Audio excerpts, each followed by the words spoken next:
Magandang araw mga kaibigan. Pag-usapan natin ngayon ang reaksyon ng tatlong senators tungkol sa pagkasuspende ng MTRCB sa SMNI programs, yung Laban Kasama ng Bayan at itong gikan sa masa para sa masa ni PRRD. Unang nagsalita si Senator Tolentino. Yung statement ng senador, isang abogado, sabi niya, freedom of the press occupies a higher rank in the hierarchy of rights anywhere in the world. Correct. Kahit saang panig ng mundo talaga, yung freedom of the press. Ito yung pilit na sinusupil ng administrasyong ito. Si Senator Escudero, sabi niya, wala siyang masyadong makitang sapat na ebidensya to justify yung pagka-suspension. So, sabi ng senador, I cannot blame anyone who would think that the government is ganging up on SMNI. Yun na yung perspective ng karamihan na itong si Tambaloslos talagang pinofocus, sinesentro, pasara talaga ang SMNI. Si Senator Bato naman ito, dati na niyang sinabi na napakalaking tulong ang SMNI sa gobyerno, specifically sa NTF-ELCAC, sabi niya, yan lang ang nag-iisa radio and TV stations na fearless lumalaban sa mga terorista. Bakit nyo pa ipapasara? Lalo na yung Laban Kasama ng Bayan. So, tatlo pa lang nagsasalita. Okay. Ito, mayroong social media influencer, si Mr. Real Talker sa Facebook. Ang galing ng bata na ito. Salute, Mr. Real Talker. Tuloy mo lang yung pagpapahayag mo. Napakatalino ng batang ito. Tapos, meron ding pahayag, official statement ng PDP Laban tungkol sa pagkasuspend sa programa ni Tatay Digong. Lahat ito courtesy sa video uploaded by Showbiz Chikadoro, isang diehard Duterte supporter. Salamat, Showbiz Chikadoro. Panoorin natin ito. Buti na lang mga Lods, may mga ganito pa tayong senador.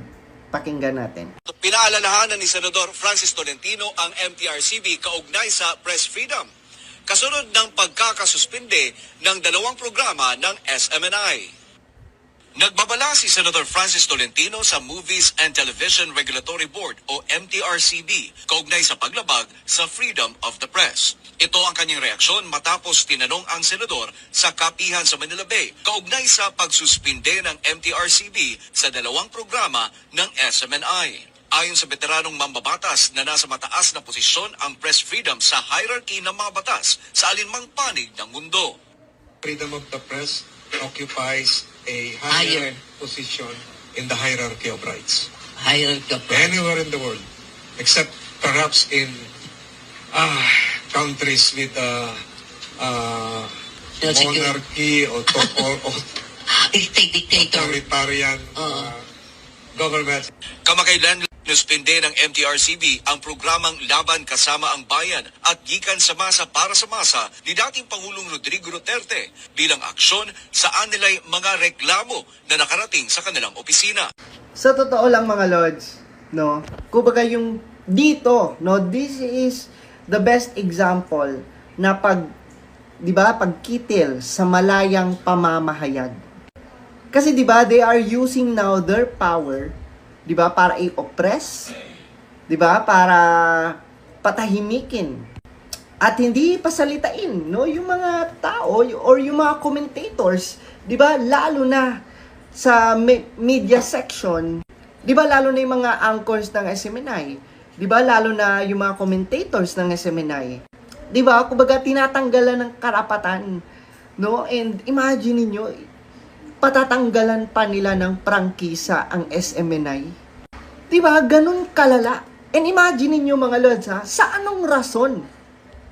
Diba? In what grounds na tatanggalan nila ng prangkisa ang SMNI? Alam niyo saan? Nakakatawa. Di ba? Dahil lang doon sa pagtatanong. No? Dahil lang doon sa pagtatanong kung saan napunta yung travel expense na bilyon-bilyon, no, ni Tambaloslos. At ano pa? Di ba? Dahil lang doon sa pagpaliwanag ni former President Duterte about saan gagamitin yung confidential funds and about sa pagbibigay ng komento ni former President Duterte about Kongreso at pagre-request sa lahat ng kongresista ng lifestyle check. And at the same time, i-open book ang kanilang mga accounts kung saan napupunta ang pondo ng bayan. Ganun lang! Ganun lang, mga Lods. Ganun lang ang rason. Yun lang ang rason. Bakit papatanggalan nila ng prangkisa ang SMNI? Bakit hindi nila papasalitain ngayon? At ipapasuspendi pa ngayon, no, ang dalawang shows ng SMNI.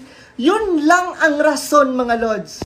Grabe, di ba? Sobrang babaw ng rason.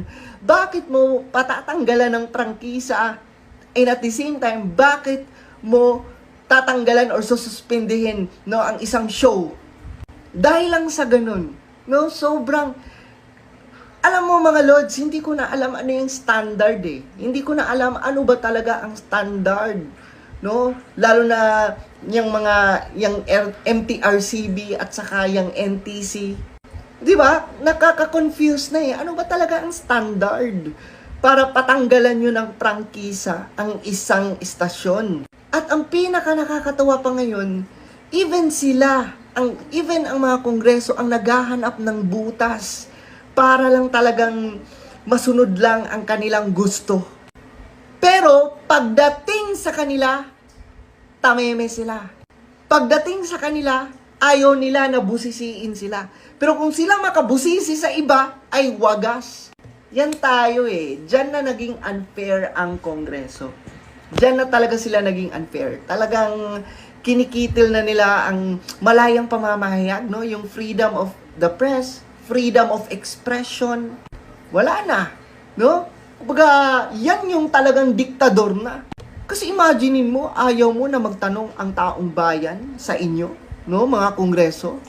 Ayaw nyo na questioning kayo, ayaw nyo na batikusin kayo. Ay, iba na yun. Diba? Iba na yun.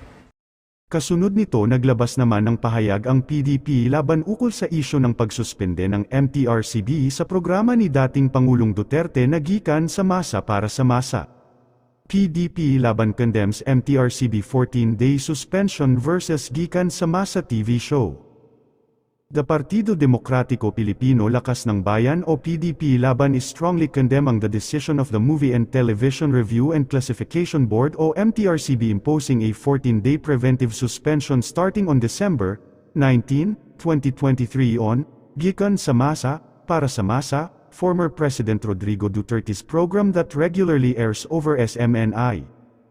PDP Laban, as a party strongly fighting and advocating for participatory democracy, condemn in the strongest terms the 14-day suspension imposed by the MTRCB on the former President Duterte's program over SMNI titled Gikan sa Masa, para sa Masa, because this is an affront and attack on press freedom, said PDP Laban Secretary General Attorney Amy Torrefranca Neri. She said the move of the MTRCB is a clear violation of the freedom of expression or press freedom, and added that it was very clear that the former president was merely recounting a conversation with his daughter, Vice President and Education Secretary Sara Duterte, in an episode of the said program where he was alleged to have made threats against a leftist congresswoman. This is a clear affront to the freedom of expression. The MTRCB has sent a chilling message to the Philippine media, most especially broadcast in this act of curtailing our freedoms, which presents a clear danger to our democracy, she added. The MTRCB in imposing the suspension said that, upon careful review and consideration of recent events and complaints received by the board, it was found that certain aspects of the above-mentioned programs may have violated the established guidelines and standards set by Presidential Decree 1986 and its implementing rules and regulations governing broadcasting content. The MTRCB decision states that the show may have violated PD 1986. Hence, they have not clearly established if there were violations. Since they are not yet sure, why impose a suspension on the program, she asked. The PDP Laban Secretary General said that MTRCB should have been more prudent and waited for the findings of the Office of the City Prosecutor since a preliminary investigation is currently being held there. We should be vigilant about the curtailment of our freedoms because the very essence of our democratic way of life is being attacked by the state in this case, she said. For his part, former President Duterte, PDP Laban chairman, clearly said that he was merely recounting a conversation with his daughter in an episode of Gikan sa Masa para sa Masa. He stated this in the counter affidavit he filed on the allegations that he made grave threats against a leftist party list congresswoman. I was merely recounting the conversation I had with my daughter, Sara Z. Duterte, anent the proposed confidential funds of the Office of the Vice President and the Department of Education. It was a narration of our private dialogue. The alleged threatening statements were not even addressed to complainant Castro or to any individual, as I was simply reciting the story of my talk with Inday Sara to the program viewers, former President Duterte said in his counter affidavit on the allegations of ACT Teachers Representative Franz Castro that she was threatened.